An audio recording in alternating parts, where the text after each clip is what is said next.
boys and girls? This is your old friend RJ City, and I'm back, and I'm undertaking quite an undertaking. As you know, we all have a lot of time on our hands now, and I have a lot of thoughts about things, and it's kind of the season, so I've decided to go through each and every WrestleMania and recap and review every national anthem on every one. There's been 35 WrestleManias, so I'm going to do 5 WrestleManias per video, which would make this a 7-video series, so hang in there. This is really a TV mini-series type event. I hope you have your notepad handy, and to me, the national anthem was always the best part of WrestleMania. That's always what I cared about. I'd watch it for the first, 10 minutes and then tune out. And a great national anthem can set the tone, make you very excited, and a bad one can just ruin a WrestleMania completely. Because, if you know anything about RJ City, I'm in wrestling for the singing. So this is very important to me.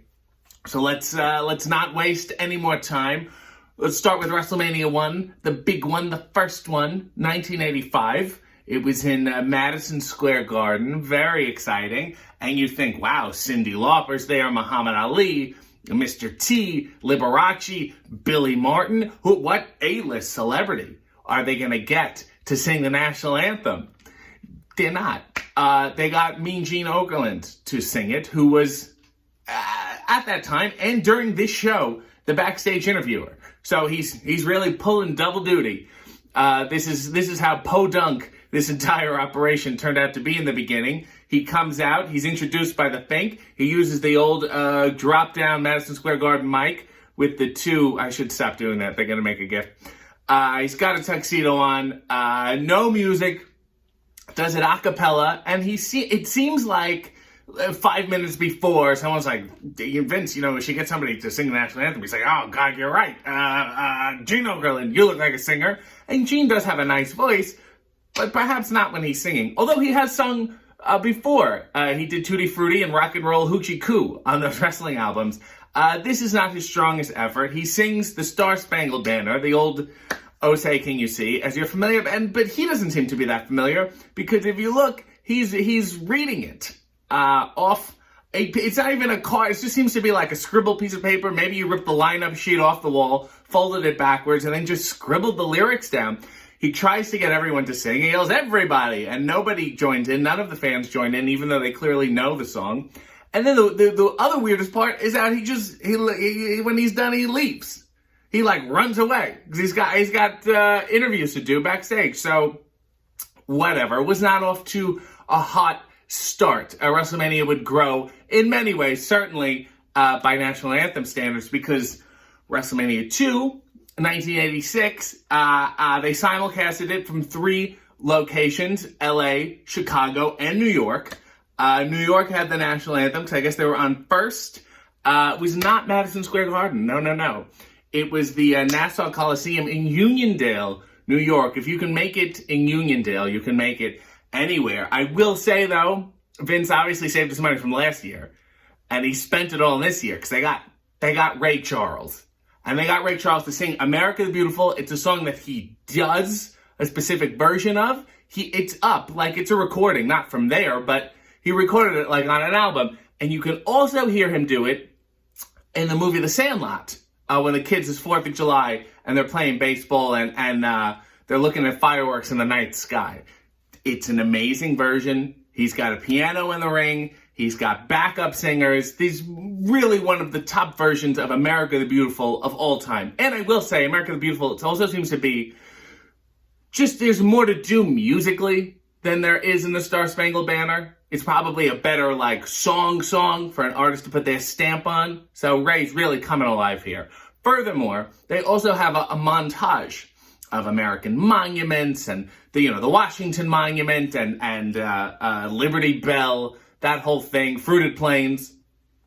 But then they end on these 2 shots. One of Hulk Hogan pointing to the American flag, which is okay, all right. And then the final shot is Hulk Hogan randomly standing in the ring, they snapshot him while he was doing something, and they put these horrible 1986 fireworks effects in the background. That shows you how tightly wound we were between rampant, broad patriotism and professional wrestling. But Ray knocked it out of the park. To go from Gene to Ray was an incredible accomplishment. And then we get perhaps even bigger, WrestleMania 3, 1987, Pontiac, Michigan, the Pontiac Silver Dome, 93,000 people, blah, blah, blah.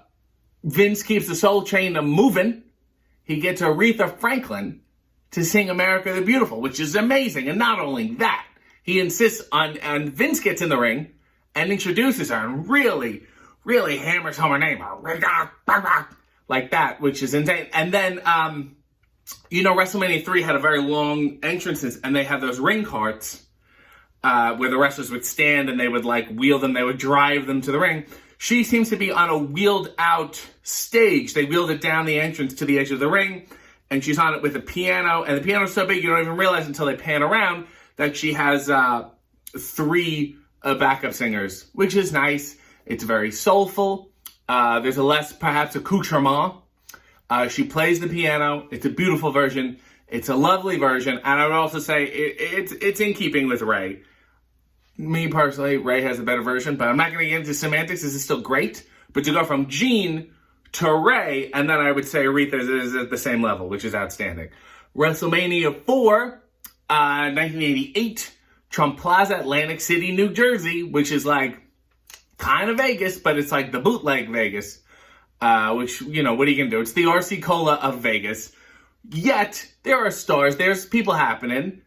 Vince is kind of going on this R&B soul kind of theme. He gets Gladys Knight to sing America the Beautiful. She does it with no pips. It's not Gladys Knight and the Pips, it's Gladys Knight sans pips. Of course, you may remember Gladys Knight and the Pips sang A Midnight Train to Georgia. It was a great hit. She sang a lot of other wonderful songs. It doesn't start off so hot. There's a little feedback on the mic, but she works through it. She does it a cappella. And not only does she do it, she does the shorter version of America Beautiful, and then everyone thinks, yay, so they start cheering, but then she immediately goes into My Country 'Tis of Thee, Sweet Land of Liberty, which is great, and then she goes back into America the Beautiful, so she's literally taking liberty. It's a very good version. It's very nice. There's again an American monument montage, but no Hulk Hogan. Very interesting. Maybe they're waning on Hulk's role in the montages, just throwing it out there. I would be also remiss if I did not mention that Gladys has a sweet, sparkly-ass jacket with all these random patches on it. She came to play. She's not messing around. So I would say, Gene, Ray, Aretha, Gladys, for sure. We're up there. They're playing the hits here, and we're all happy. So then you think WrestleMania 5, 1989, same venue as WrestleMania 4, Trump Plaza, Atlantic City, New Jersey. Things are happening. We did so well last year. We're on a 3-show hit streak. We're up from Gene, that's for sure. So who are they going to get? Maybe it's Lou Rawls. Maybe it's Al Green. It's not. It's Rockin' Robin. And if you're saying who, you should know your history. At the time, she was a WWF Women's Champion. That's how little women were on the show back then, that the WWF Women's Champion was singing the national anthem and not wrestling on the show. Not in a feud or anything. I guess somebody heard her singing karaoke at a bar, and they said, yeah, she'll do. Yeah, this is okay. We can save a bit of cash. We're already paying her. Rockin' Robin, you may also know her as Jake the Snake Roberts' sister. A lot of people done a little tidbit. So, she gave it her best. She's wearing a nice white gown. She's sitting there. And, oh my, here's what happens. She's there. She got the mic. She's clearly never sung before. But she's waiting. And the music kicks in. Bum, bum, bum, bum, bum, bum. And, I guess everybody else heard it. And if she didn't, I don't know. I guess she didn't have an earpiece or speakers or any of that shit. Because she doesn't hear it. And so she's just like this. And the music is playing. And she's... for what feels like 40 minutes, but it's, I don't know, maybe 10, 15 seconds, which is like an eternity of nothing. And they're like, well, what do we do? She's not going to start singing. She's so far in now, you can't pick it up halfway. They shut the thing off. Crowd shots. Awkward crowd noises. They go to Gorilla Monsoon and Jesse Ventura, who open the show. They're like, wow, welcome to WrestleMania. And Jesse's like, Gorilla, this is fantastic.